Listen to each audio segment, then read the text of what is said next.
Who wants Brandon Ingram? There was a report not too long ago that Brandon Ingram has more trade value than Trae Young. To me, that says more about where Trae Young stands. And this was not some random Twitter account, this was from a real reporter. So I found that very interesting. Something else I seen was the teams with the best odds to land Brandon Ingram next year.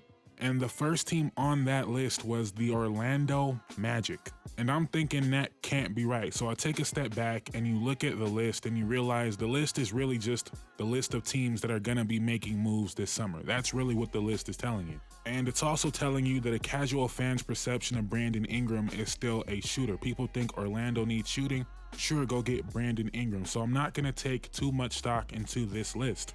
But I do want to look at it and say where I believe the best fit for Brandon Ingram is. And let's get Orlando out of the way right now because I've sat here and thought about it, and as much as I would like that crazy experiment, the only way the Pelicans are doing that deal is if Jalen Suggs is in it, and I highly doubt the Magic are trading Jalen Suggs. Now the next team on the list is the Hawks, which is kind of boring at this point. We all know what this deal would probably be, right?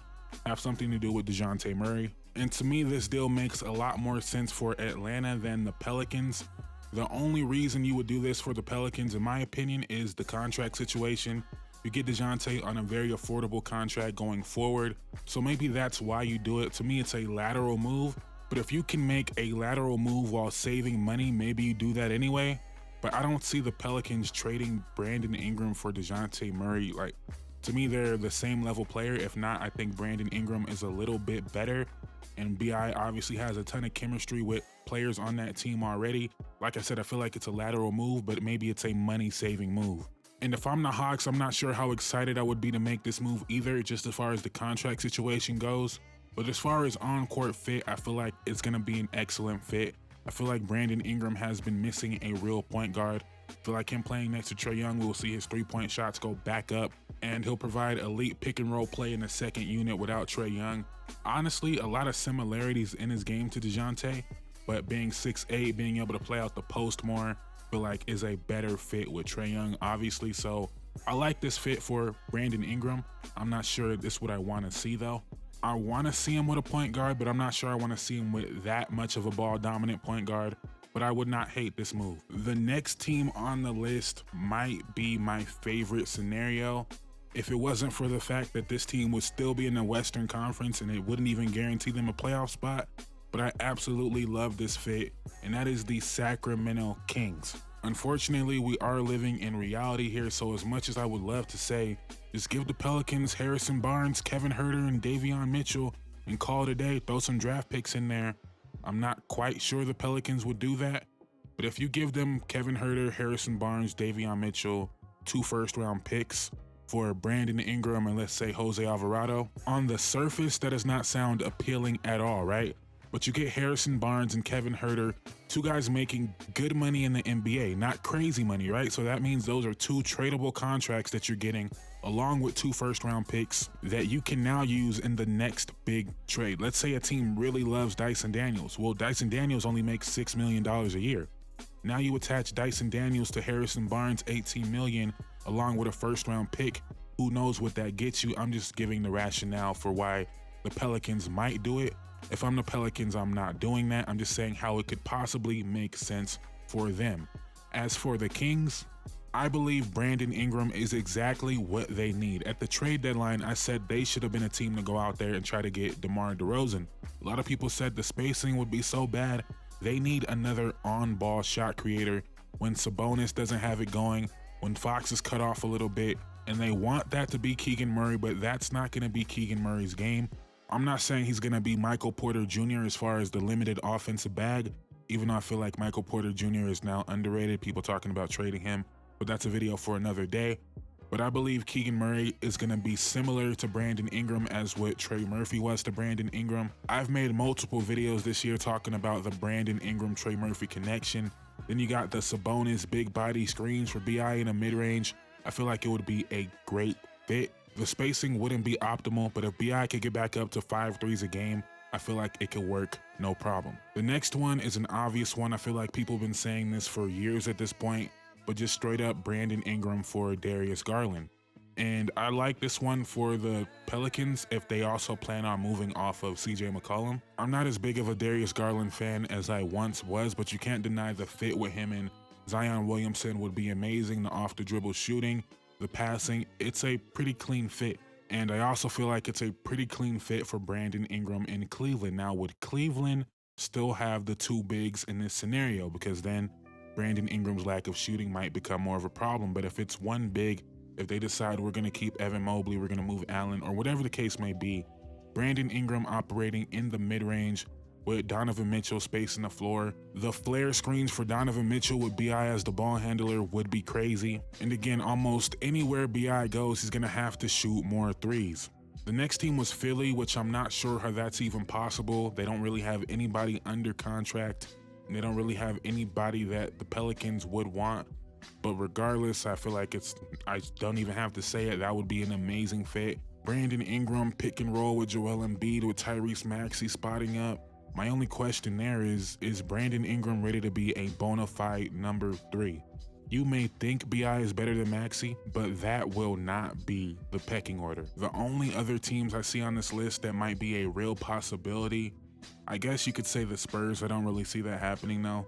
But the Miami Heat and the Detroit Pistons, I could see those happening. Miami, I'm not really sure what it would be. I guess Tyler Hero would have to be included.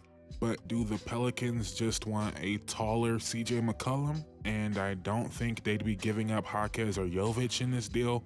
The problem with a Brandon Ingram deal is the Pelicans have a bunch of wings already. And they also have Zion, who makes it a little bit harder to get players that aren't good shooters around them.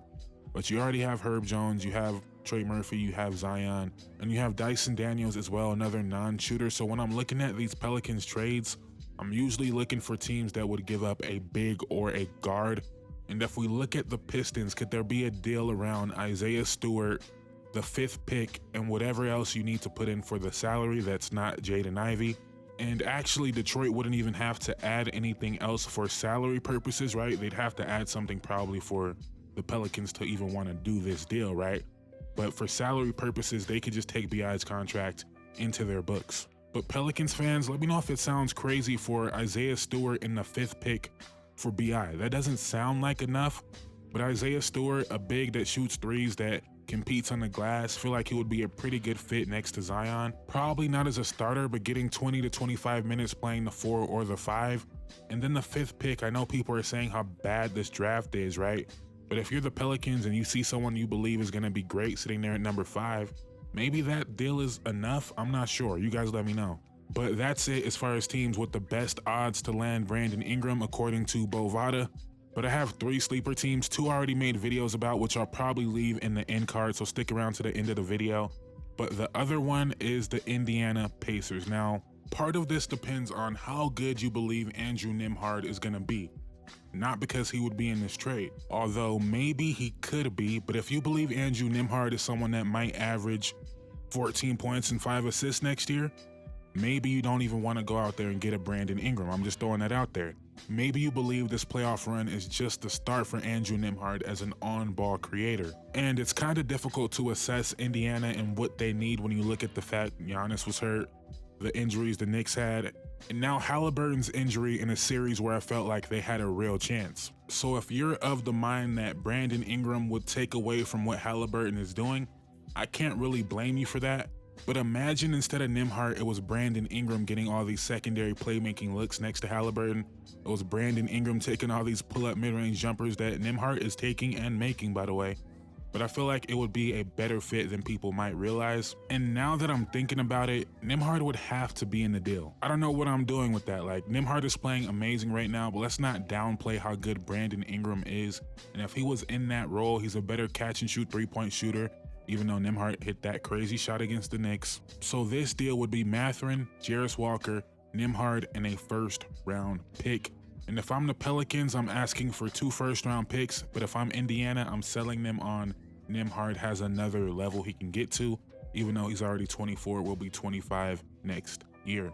The other 2 sleepers were the Utah Jazz and the Golden State Warriors, but again, I've already made videos on both of those teams and why I feel like Brandon Ingram would fit those teams, so you will see those videos in the end card which teams would be my favorite landing spot for Brandon Ingram. No particular order: Indiana, Golden State, Sacramento, Cleveland. And I think Indiana would be my absolute favorite because they're in the East and because I feel like Brandon Ingram needs a true point guard. But you guys let me know in the comments down below which team you would love to see Brandon Ingram on, or maybe you want him to stay in New Orleans. Let me know in the comments down below. Thank you guys so much for watching. Please drop a like. I would greatly appreciate it. Please subscribe. I would greatly appreciate it. I'm out. Peace.